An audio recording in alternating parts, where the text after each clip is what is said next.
at the university is to present you with tons and tons of information and not to tell you what your opinion is, but to teach you how to formulate one. So in order to do that, we also need you to be open-minded. Be open to the possibility of, maybe I'm wrong, or maybe I don't have to keep that opinion. Maybe I'll change it, or maybe I'm really solidified in it. Then we're also a really proud group. So we are still the youngest kids on the block as far as the colleges go. So other colleges are very like, we've been doing this for 60 years and that's just the way it's going to be. And we're like, that's okay, we could try something new. So it's kind of nice not being tied into having to do tradition, but then still having some pretty fun ones. And lastly, well, that just covered fun. So there we go. The reason I'm going to explain all of these terms to you is because it's going to help you with the activity that's going to follow directly after my talk. So hopefully your OLs have picked up the paper. So OL, show me your paper. Great. You have your sticker packets. So distribute those stickers to your groups. So everyone should have 4 colors of stickers. So make sure you put them on your fingertips or wherever you need to. You will be sticking those on the paper later. And I'm about to give you the information you need to place those stickers effectively. Yeah, take one of each color. How about we... Here, you do those. I'm going to put these ones that way. So identity. Make sure Everybody gets 4. Who are you? One of each. That is typically a question that can be answered in development. So specifically 18 to 22. I got to read a lot of the development that our college-age students go through. And one of them is really formulating your identity. It's the first time you've kind of not had to have the constraints of family, the culture you grew up in, the society you grew up in. You're in a new one. So really you can kind of blossom and be who you want to be now. And the theorist that wrote the theory that I really resonate with are Jones and McEwen. So they wrote a paper and they developed this theory called multiple dimensions of identity, the MDI model. So everyone's taken chemistry. You all heard of an atom, you have a nucleus, and then you have all the electrons spinning around. So they posit that there were different aspects of your identity. Depending on what's going on, your context, that one feels like that one's really salient for you at the moment. That's the one that you're really feeling. So if you are the only female sitting in an engineering class, you're just here like, I'm just in class. But then all of a sudden you look around and you're like, oh, I'm the only woman in this class. That's crazy. So your identity, your gender identity is really salient to you at that time. Yeah. I missed the next one, sorry. You also have race, identity, gender, sexuality, spirituality, you can read. We'll go over each of these. So if at any point you have any questions or I didn't go in depth enough on any of these, raise your hand, happy to clarify. So first up, race and ethnicity. Race is different than ethnicity. Race is kind of like how you outwardly present. So we love boxes. So when you applied to this place, we said, please mark your race and ethnicity. Mark all that apply. When I applied, there wasn't the option to mark all that apply, because I am getting old. But now, we're really starting to embrace that there's different kinds of races, there's different kinds of ethnicities. So some are based on outside looks, race. Ethnicity is more cultural. Kind of where do you come from? Cultural background, places your ancestors came from. Next up is gender. Oftentimes people come here thinking there are 2 genders, female, male. Here we open you up to the idea that identity is a spectrum. So it's not a binary, it's not this or that. You can fall anywhere along the spectrum. And it can change depending on whatever. So gender is how you identify.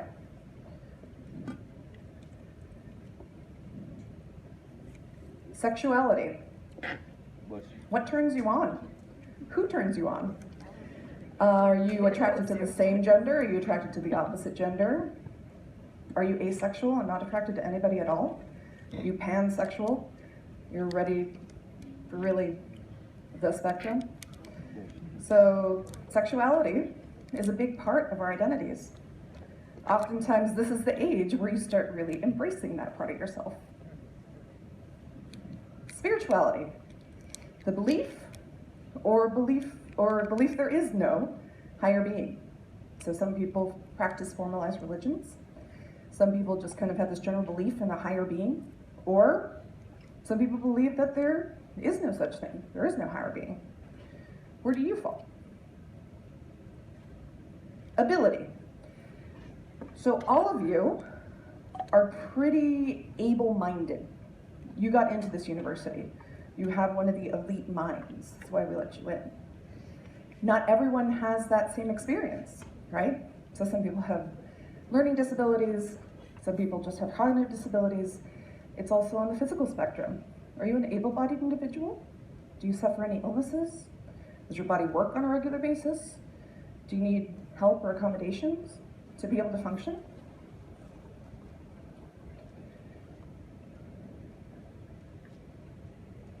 Nationality. So kind of on the national media stage, we do talk a lot about nationality and citizenship and who belongs here and who doesn't, and who's allowed in and who's not.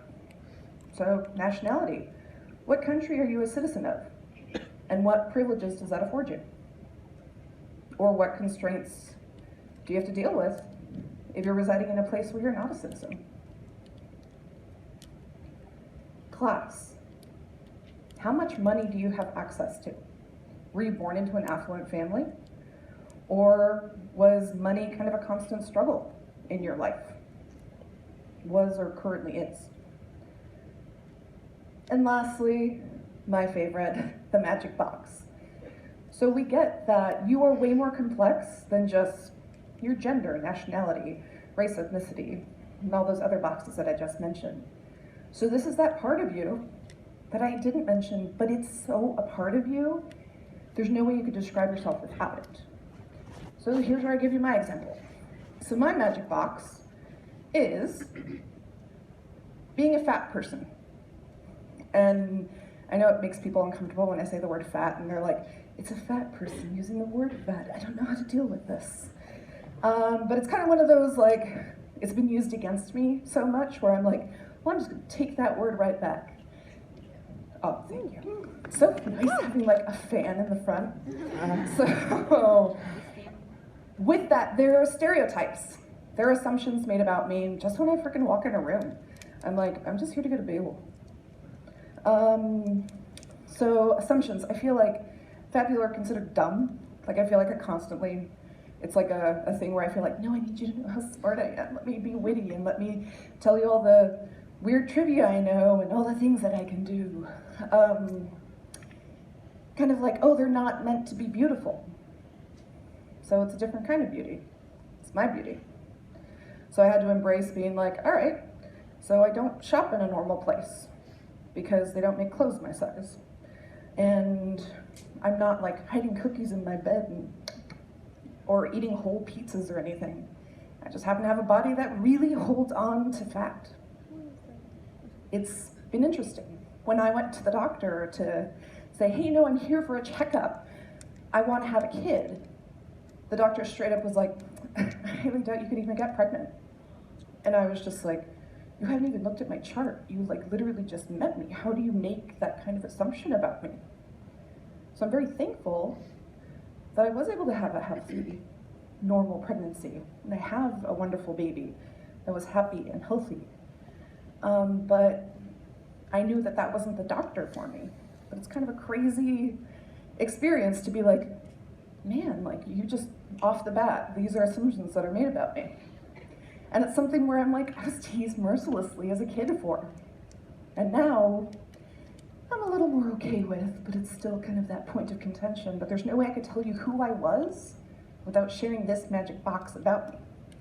And then I get to do the whole like, let me bust some stereotypes about fat people. So one of my hobbies is working out. And I actually do some coaching. I coach Olympic lifting. And this past summer, I hit one of my new personal records. And this is me hitting one of my personal records. So,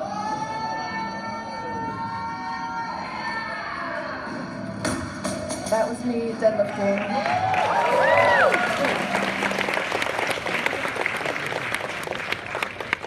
So that was me hitting a new personal record for my favorite hobby, which is Olympic weightlifting. That wasn't an Olympic lift, that was just a deadlift, but that was 325 pounds, which is a respectable deadlift, male or female. So that's my little myth busting, and hopefully next time you see a fat person, you'll think a little different about them. So now, show me your dots. Wonderful. We're gonna talk about the colors of those dots and how you're going to engage in this activity. So, again, we've got all of these wonderful things, and now I need to assign some meaning to the dots in your hand.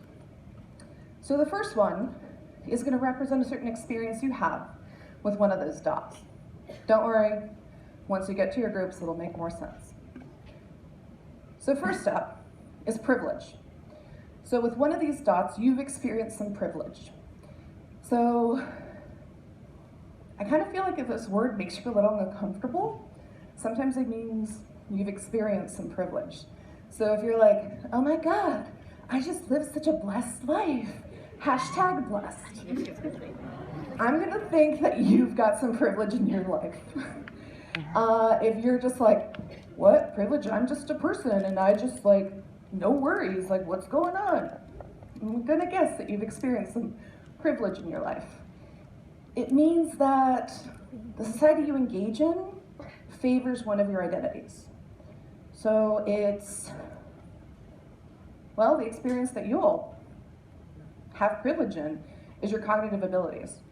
You all are smart enough to do the work, to get the SAT scores, to get the GPAs, to do the volunteer work and all that other stuff that got you into this place.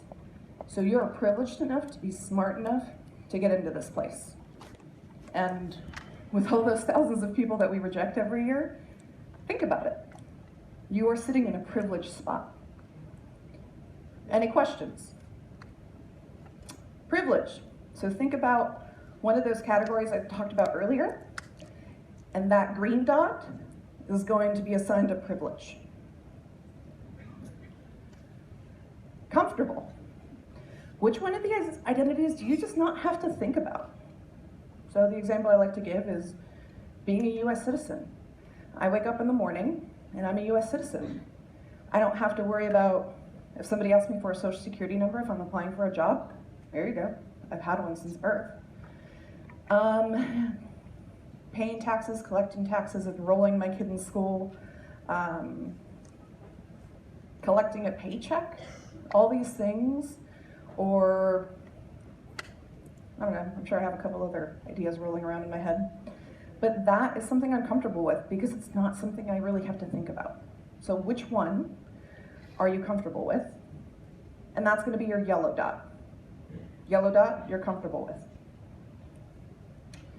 Next up, oppression. So which one drags you down? Which area of your identity you've experienced some oppression? So because of your race, when you enter into a convenience store, suddenly the person behind the counter gets real uncomfortable and then starts watching you and being like, are you gonna buy something? Like, you're taking too long. Like, what's going on? Are you gonna steal something?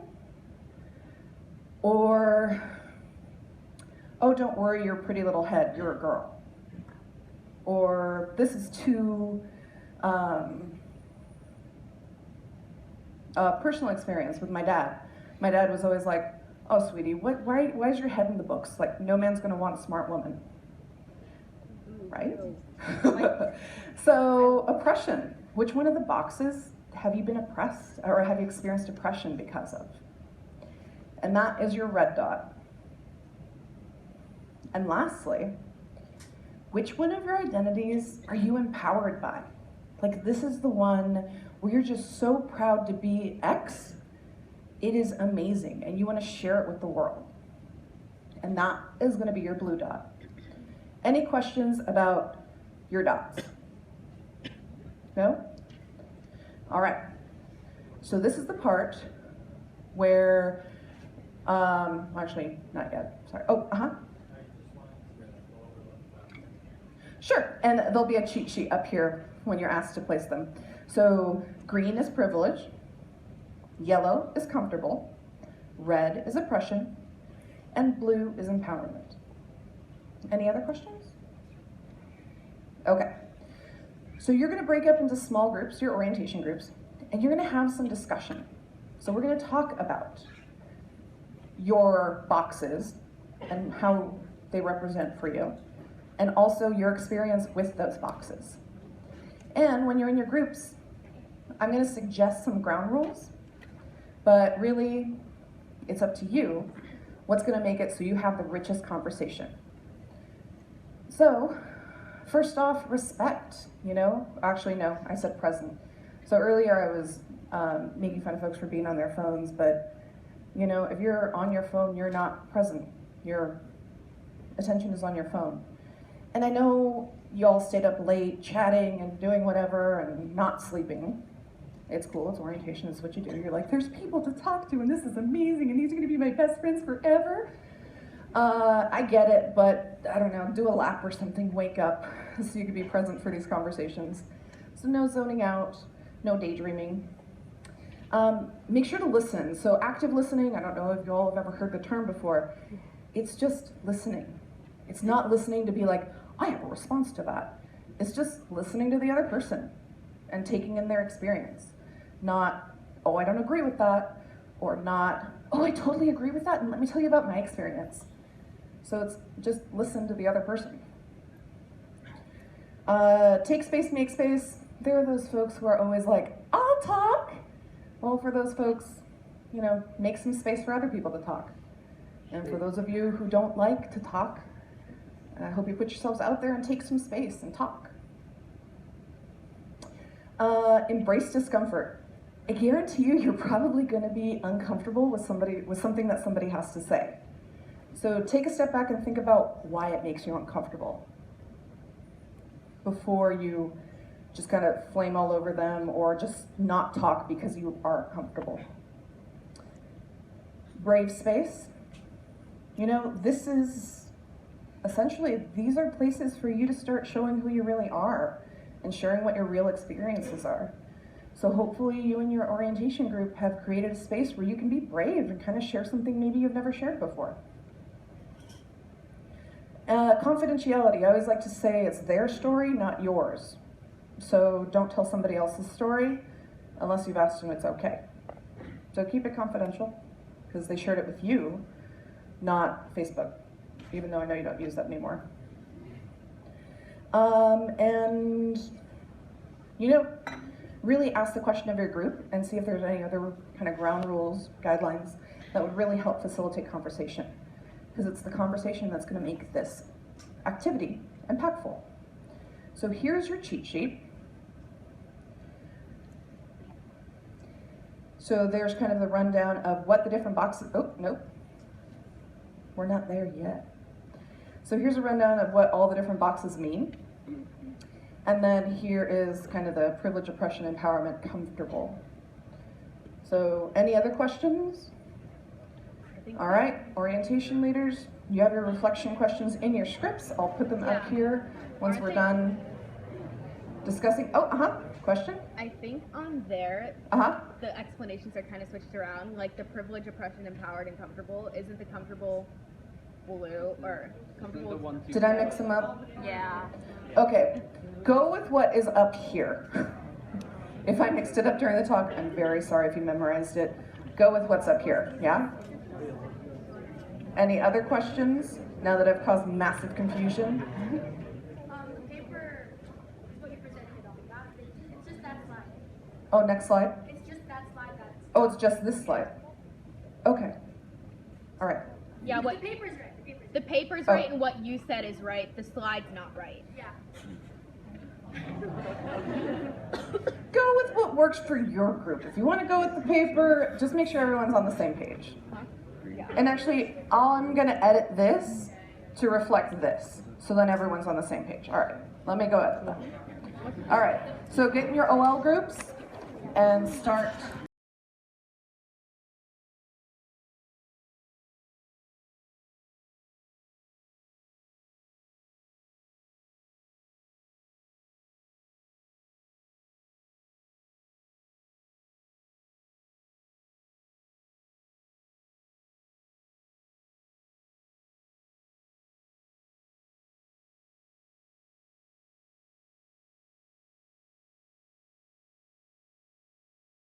Activity like for you all? Interesting. How many of you have ever had an activity like this before, or like really well versed in these terms? All right, look around the room. All right, so how many of you have never really discussed this ever before? So you're kind of your first time heading into this. That means the other half of the room should be like, so if you haven't done it, or if you had done it, you raised your hand before, and if you've never done it before, now you raise your hand. So who's never done an activity like this, never really had this kind of discussion? All right, now look around the room. So you're not the only one, right? In either case. So some of you are more well versed in this kind of language and conversation, and for it looks like the majority of y'all, it's the first time you're really delving into this. So here's a secret. You're gonna make mistakes. You're not gonna get this right the first time. You may have grown up in households where things were said where you knew that you should never say them, or opinions were held that you knew were wrong. And now this is kind of your first time going out in the real world and being like, oh wow, yeah, that ethnicity is totally not like what my grandpa told me they were like.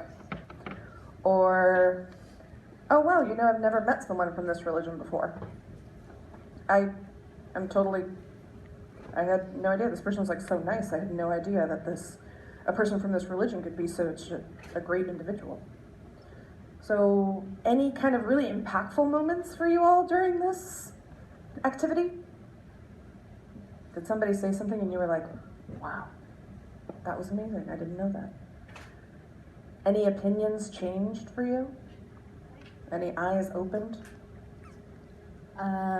So one of my group mates said something about how there's a thin line between oppression and empowerment, and I originally thought that they were opposites, but she commented that you can be empowered by something that you were originally oppressed by, or you can be oppressed by something that you were originally empowered for. And I thought that was really interesting, and I never really thought about it like that. Yeah. Any people put your oppression sticker and your empowerment sticker in the same box? Yeah. See, it's something that people experience. And it's kind of crazy because, yeah, you would think empowerment and oppression are the opposite ends of the spectrum. But really, a lot of times, the way people deal with acts of oppression is by then really embracing that identity. And when you embrace something and you really make it a part of you, it becomes a tool of empowerment. Any other moments? Thank you so much for sharing.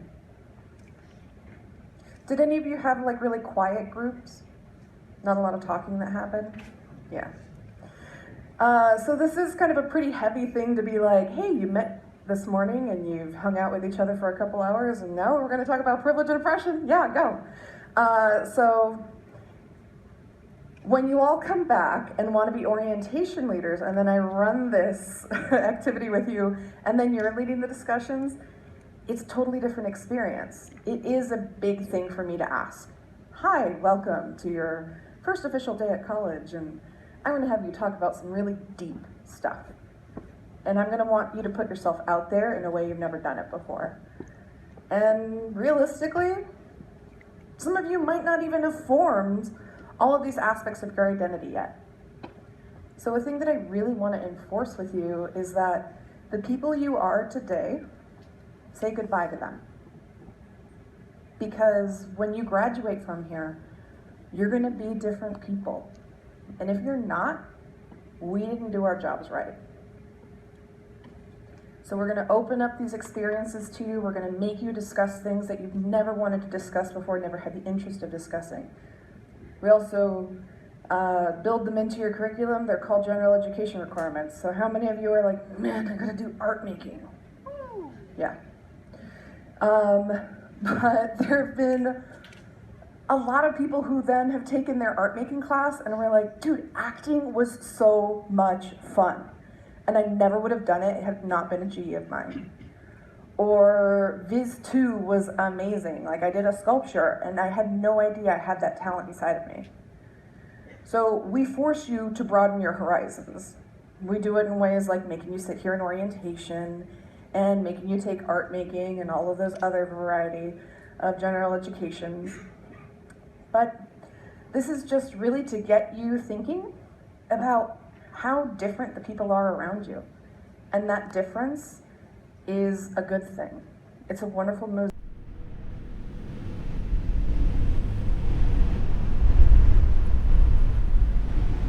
Meet people and let them tell you what their story is.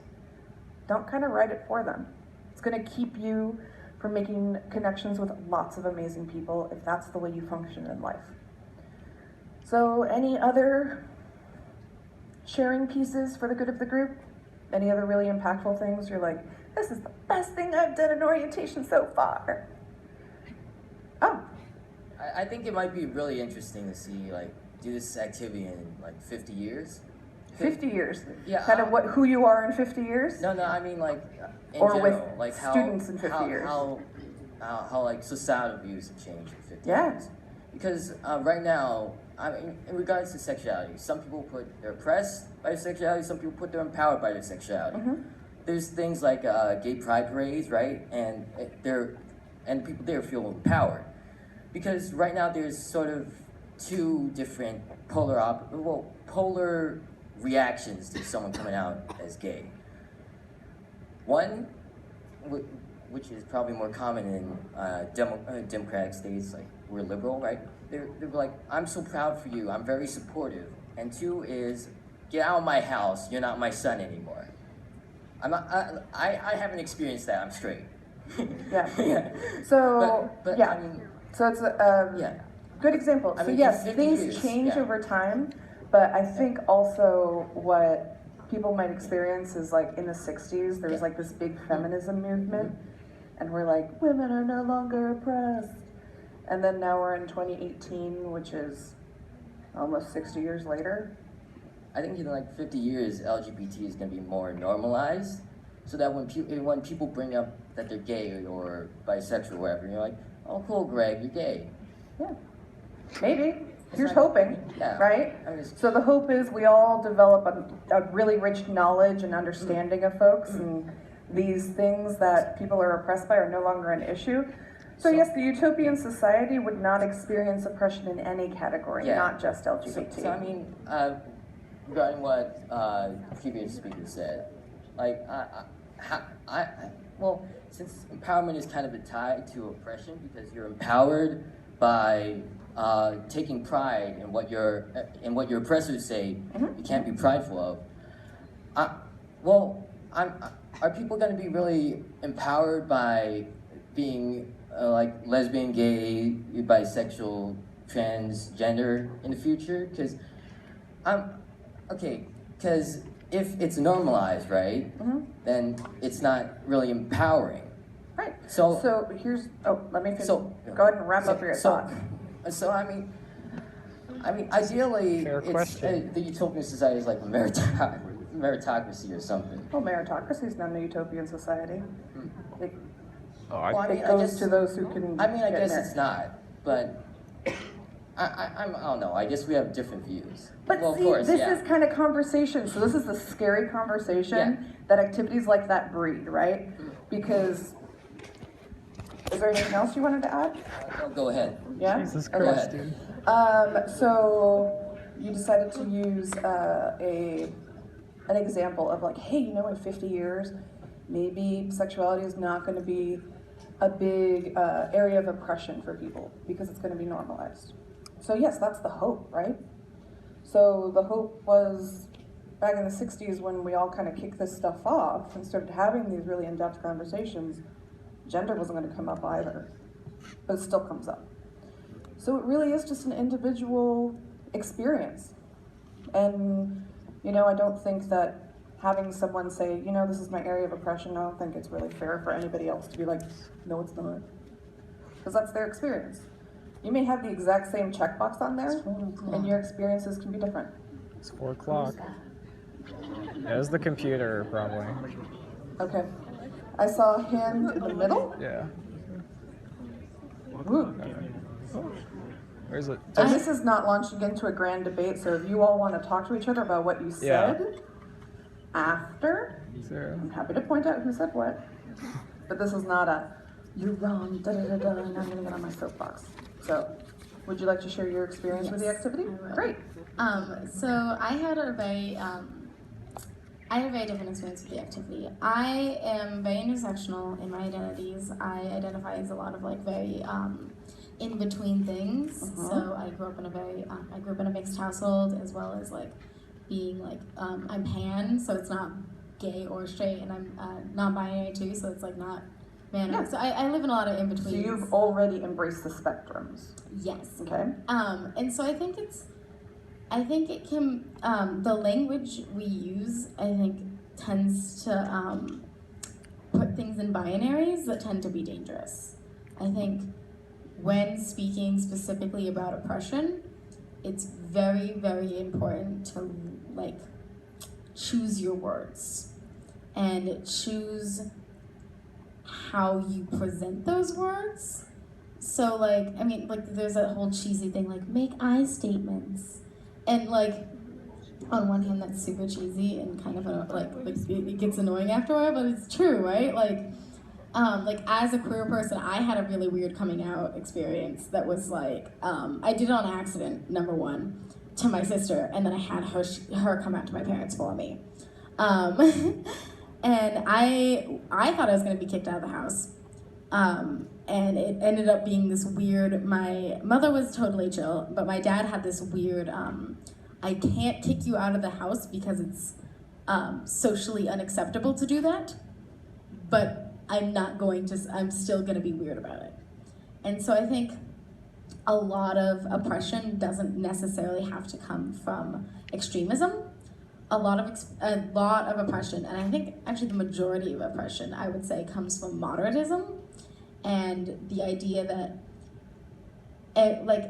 there's an idea called there's a guy called Howard Zinn. He's amazing. He's an amazing author, and he wrote a book called "You Cannot Be Still on a Moving Train," and it's about how oppression and systems of power are like a moving train.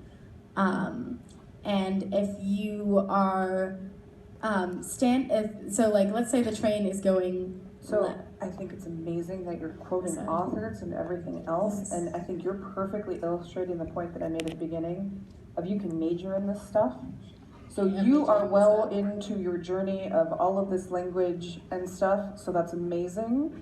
And I think you're gonna have lots of interesting conversations over your time. So thank you so much for sharing, and I'm sorry, but we're running super short because we do need to move on to the next thing. All right, so if you really, really need to share, this is your time, but please be concise. So you've had your hand up Yeah. for a while? yeah, this is just a pretty easy question. So I think someone back there mentioned meritocracy a while ago, and obviously that's a discussion. Okay.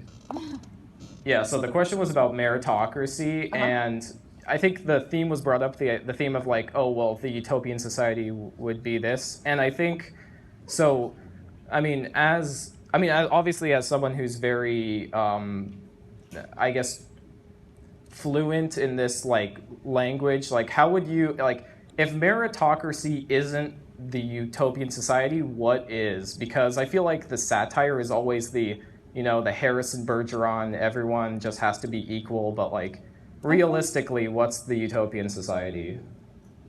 I don't think one exists. So did anybody see The Matrix? They lost crops of people when they made it a utopia. We find stuff to fight about, and your utopia is not going to be my utopia. So really, it's kind of a personal journey for what's going to make you fulfilled in life, and what influences you're going to have on society to make it so you and then those who come after you will feel most empowered and a part of society. So I may not think a meritocracy is the utopian society, but let me tell you, a high performer would be like, yes, because I would be at the top of the pile, because I can perform. And should they not be?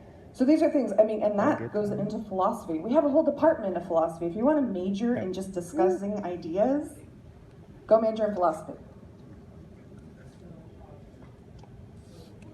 Space communism is the utopian society.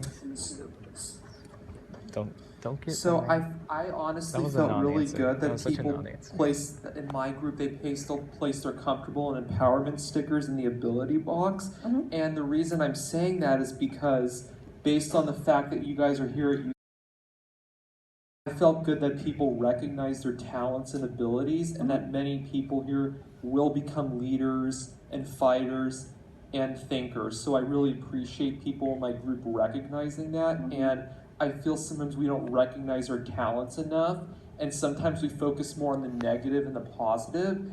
And that if we really focus on the positive instead of the negative, we can make a much better world.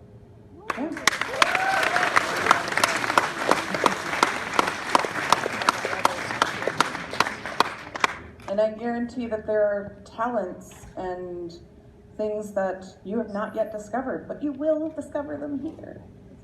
All right. Also, I'm gonna run this mic to you, but you are the last person we're going to take. So any good. other burning thoughts later? Okay. And then I'm also available for questions after. You can drop by my office if you want to discuss this at length. I love having very convoluted discussions. I'm married to a lawyer who is also a philosophy major. So there are long freaking discussions in my household. Okay, so I might get like some flack in the beginning. Just hear me out. So it's like, we have all these boxes and stuff for our privilege and for class and all that, and that's great, right? But it's like, I also feel like it's gone to a point kind of like where now it's in politics and stuff. It's like, yes, you like different groups are fighting for their rights and stuff, and that's good because we should all be equal. But I feel like in kind of the day-to-day stuff, I feel like it should just be like toned down, because in a sense, like, I don't care. Like, if you're a person, you're great, but it's like, that's not why I'm like connecting with you. It's like, hey, do you want to play Fortnite? I like Fortnite, you like Fortnite. Boom. That's why we're friends. It's not like, what's up with that purple box, huh? Tribalism. It's like, oh, you're black, that's cool. It's like, no, you like to draw, I like to draw. Let's do art sometimes. It's like, I feel like people kind of consume part of it as like, that's like their identity without... Toxic tribalism. Yeah, I get it. I think everybody approaches making connections with other people differently. So I think if you wanted to make a connection with someone who does hold those things really dear to them, then it's going to be on you to be respectful of what they hold dear to them and what's a part of their identity, right? And it's also, if they want to connect with you, they're going to be like, all right, that's not his jam. He's not going to want to have really in-depth discussions about privilege, oppression, and all that stuff. It's just different ways of doing stuff. And we're not here to tell you what's right, a right way of doing things, Just to and indoctrinate. necessarily a wrong way of doing things. We'll tell you what we're not tolerant of, and what we're not going to put up with. But ultimately, every action has a consequence. Consequences can be good. You've reached out to somebody and you've learned about them, and maybe they've only experienced ever engaging with somebody and having been oppressed for a certain identity. And you're like, yeah, no, you're a person, it's cool, whatever. So that's a positive experience, right? That's a positive consequence of interacting with you. But if then they share with you, like, gosh, like, I've had these horrible experiences because of this identity. And then you look at them and you're like, that's not a thing. Do you see how that's not really, that connections might not go that well? So if you'd like to discuss this further, you're welcome to. What are we going on to next? Oh, and so I'd like to wrap this up with saying thank you so much to those who shared. Thank you for discussing in your small groups. And thank you for just thinking about this stuff for the first time if you've never thought about it before. So I hope to set you off on a journey of learning about yourself and learning about others.